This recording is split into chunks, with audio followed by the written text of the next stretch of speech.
Olá, o vídeo de hoje ele é um pouco delicado porque, bom, tem várias considerações antes de eu entrar no que vocês querem saber, que foram algumas pessoas que têm pedido nos comentários, que é sobre filhos narcisistas.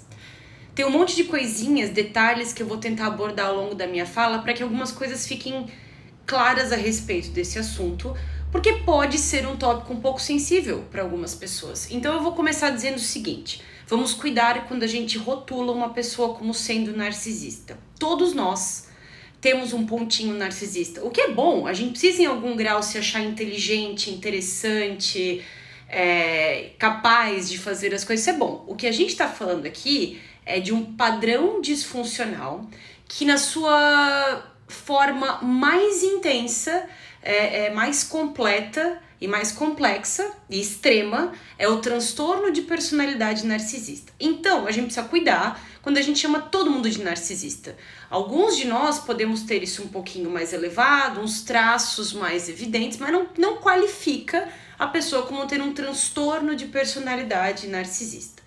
Porém, é fato que ali, em torno dos anos 80, iniciou-se uma cultura, junto com globalização, videogame, internet, toda uma indústria voltada para criança e para adolescente, uma cultura de cultivar, desenvolver autoestima em crianças. Então a gente, especialmente nos Estados Unidos, programas, né, que levantam autoestima, acampamentos, enfim, e vários programas até em terapia que funcionaram muito bem para trabalhar a autoestima da criança.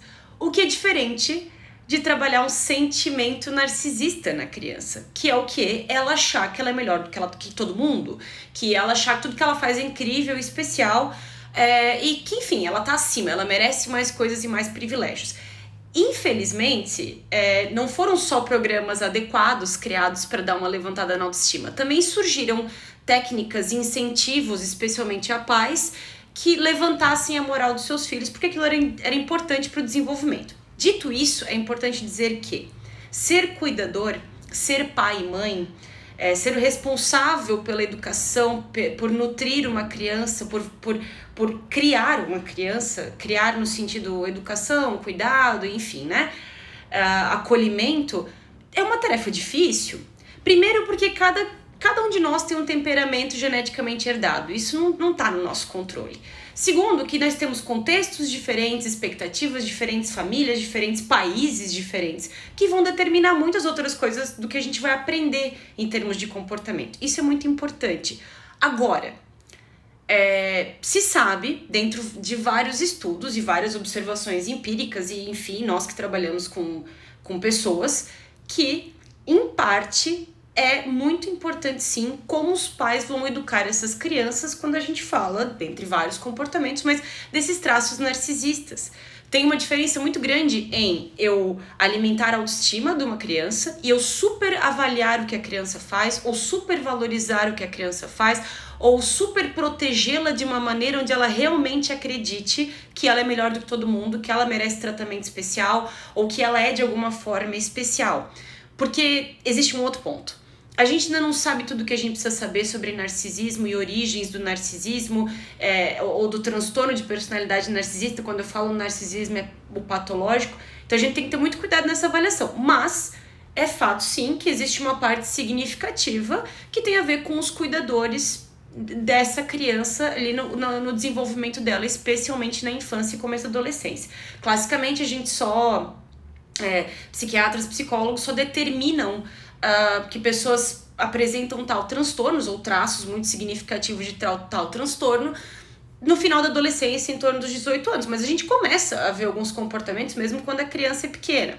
Além disso, existem tipos de narcisismo, né? Acho que os dois grandes polos hoje é o narcisismo grandioso, né, que ele se sente superior aos outros, que ele fantasia sobre o sucesso pessoal, que ele tá acima de tudo, que eles merecem tratamento especial, e quando eles se sentem humilhados, eles te atacam de uma maneira agressiva, às vezes até violenta, te colocam no teu lugar, ou te punem de alguma maneira porque você tá mexendo com esse senso maravilhoso, o que mostra o quão sensíveis e infantis em algum grau eles são, porque eles sentem uma necessidade muito grande de te colocar no teu lugar, você não pode mexer com eles. E também tem o narcisismo vulnerável, que são pessoas que ficam muito na defensiva, são muito evitativas de crítica, de discussão, você não pode entrar em em debate com elas ou questionar os comportamentos dela, são aquelas pessoas que normalmente falam, ai, porque eu faço tudo por todo mundo e ninguém, não sei o quê. Sabe, a pessoa enaltece demais um drama, e aí quando você aponta pra ela, ela fica ofendida, e ela não gosta, e ela te põe no teu lugar, e ela muda um pouco de humor, mas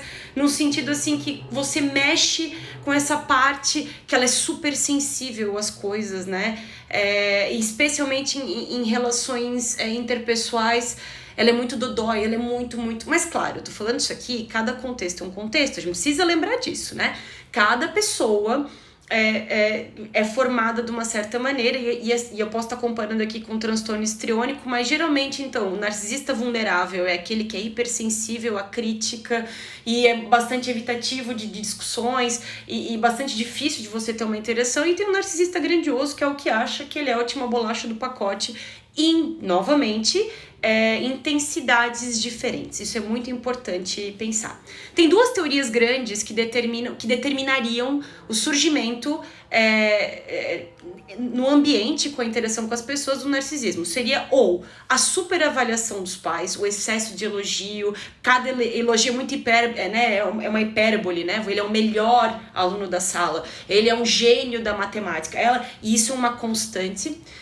E tem a falta de calor humano, a falta de carinho, que seria mais da teoria psicanalítica. Essa primeira deriva da teoria de aprendizagem social, e essa segunda, da falta de calor humano por parte dos cuidadores, vem mais da teoria psicanalítica. Tem alguns estudos que questionam essa segunda abordagem, de que faltaria amor e cuidado dos pais. Mas tem outras que conceitualizam essa ideia de amor e de acolhimento, e se o amor e o acolhimento forem adequados para cada criança, é de um jeito, aí o cuidador tem que ser muito bom em escutar as necessidades da criança, ela vai ter a autoestima mais colocada num lugar mais, como é que eu vou dizer, enfim, em xeque, é uma coisa mais realista, né?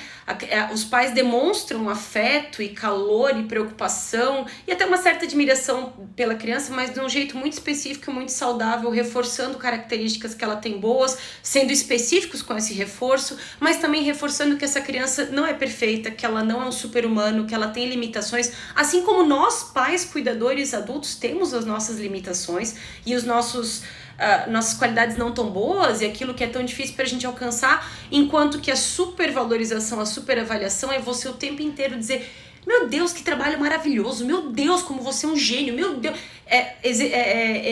Elogios muito generalizados, muito enfáticos, e mesmo quando a criança erra, você protege ela de lidar com esse erro, você protege ela de dizer esse não, você defende ela quando ela tá errada, você humilha outras pessoas para defender a criança quando você não tem exatamente certeza do que ela fez.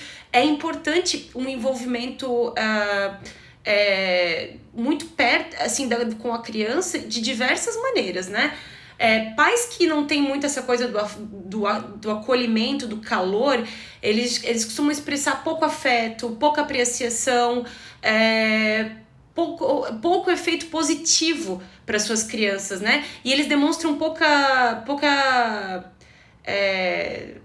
animação, um gostar de fazer parte da vida daquela criança, de escutar o que aquela criança tem para dizer, de colocá-la para cima. Então essa teoria diria o quê? Não, porque a criança ela foi meio negligenciada, muito negligenciada, ela entende em algum grau que ela precisa ser autossuficiente para se proteger e vai buscar nos outros, nos terceiros, aquilo que ela não teve em casa. Apreciação, acolhimento, cuidado, enaltecimento, reconhecimento, de um jeito meio torto, mas ela vai buscar fora.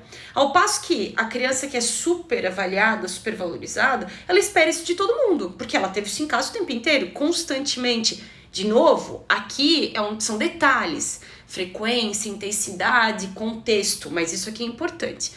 O que vocês querem saber, né, nos últimos minutos desse vídeo? O que a gente pode fazer para lidar com essa situação? Eu diria que tudo tá dentro de como a gente se comunica com essa criança, como a gente explica para essa criança que ela tem limitações, como a gente elogia essa criança. Não sejamos generalistas, sejamos específicos. Ao invés de dizer, meu Deus, que trabalho lindo, você é um gênio da matemática, você olha o trabalho da criança e fala, nossa, eu gostei especificamente desse ponto aqui, que legal que você colocou isso.